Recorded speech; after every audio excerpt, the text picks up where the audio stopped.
Hey, Eagle Run 2-3 here. So this is the P80 in the 17 size. So it's a G17. I've got it in my little minimalist VersaCarry holster. There's an affiliate link for these in the description below. I have loved it and enjoyed it, and that neoprene feels good when you carry it. So this was the first P80 that we built.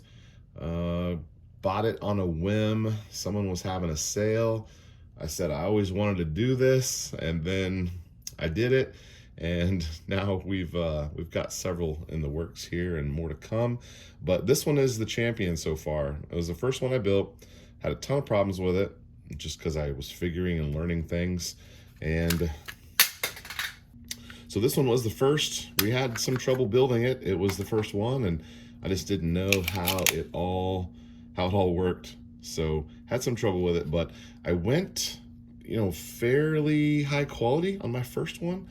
So we've got Zafari Precision slide and the match grade P80 barrel. It does have some angles on it in there. We'll get it apart here in a second. And I've got my flared magwell on there. They ran a deal on these, and so we added that on there. This is the size that fits my hand the best. I think we all love, the Glock 19 size, but it really doesn't fit in my hand as well. Let's see if we've got, I think we've got yeah, here is a 19 size with a magwell, and I got to scrunch up to get on there. Ordinarily, I would hang a pinky off, but the magwell makes me scrunch up in there. So I don't know how this one's gonna do. We'll get to that one down the road here, but 17 feels so good, and this one shoots so nice. No problems. It's eaten reloads. Oh, I can't show you how to do that. So it has it's eaten everything we've fed to it, which has mostly been my reloads, but we've shot some factory ammo through there too. And so we're going to clean it up today and put it back in the range bag and continue to enjoy it. There are no problems, but it's a little scuzzy in there. So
okay, so as we clean this up, generally you don't need to do too much to these.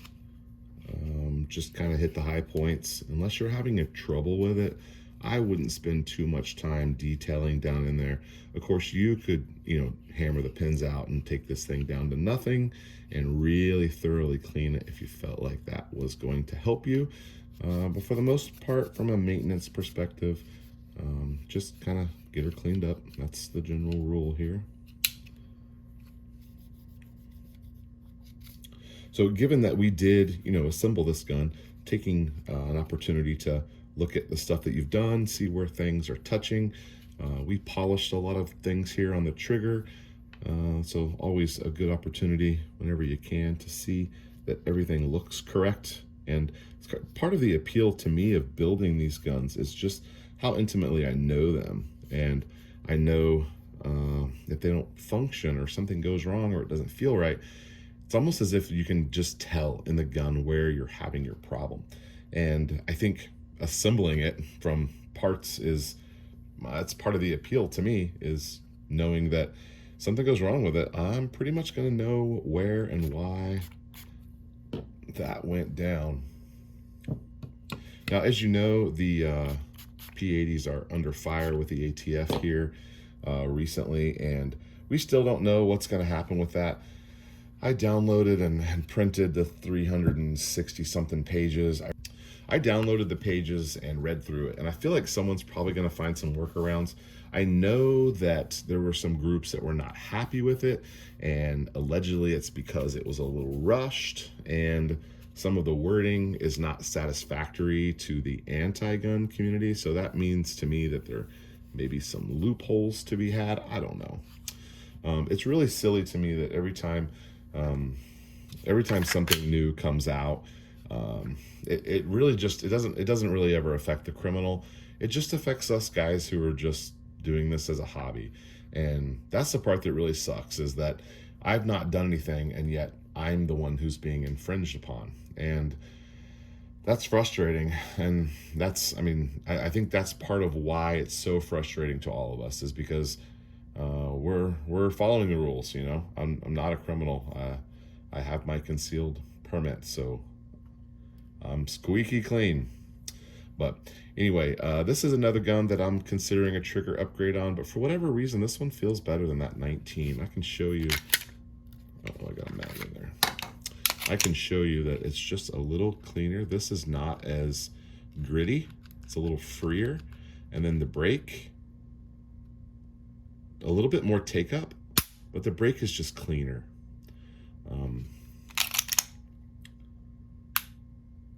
This one just feels better. Maybe it's not discernible on camera, but so if you're considering making these, you've got what, 100 and something days to order these and exercise your freedoms until it's been taken away. We don't really know what's going to happen. I know that it's being fought, and you know, hopefully something good can come of that. But for us guys that are just hobbyists who just enjoy, you know, putting something together, when you build your gun and something goes wrong with it, it's solely on you. And I personally like that. A lot of guys would not like that. They want it to be Smith & Wesson's problem, Glock's problem, and that's fine. I think there's a place for that. My carry gun is a factory gun that's completely unmodified. So, yeah. All right, well, we've got this thing back together and looking good. Excited to shoot this thing again. We're just going to keep it in the range bag and just shoot it whenever possible. So, all right, thank you for watching as we talk about P80s and the ATF here, and we'll see you on the next video. Thanks for watching.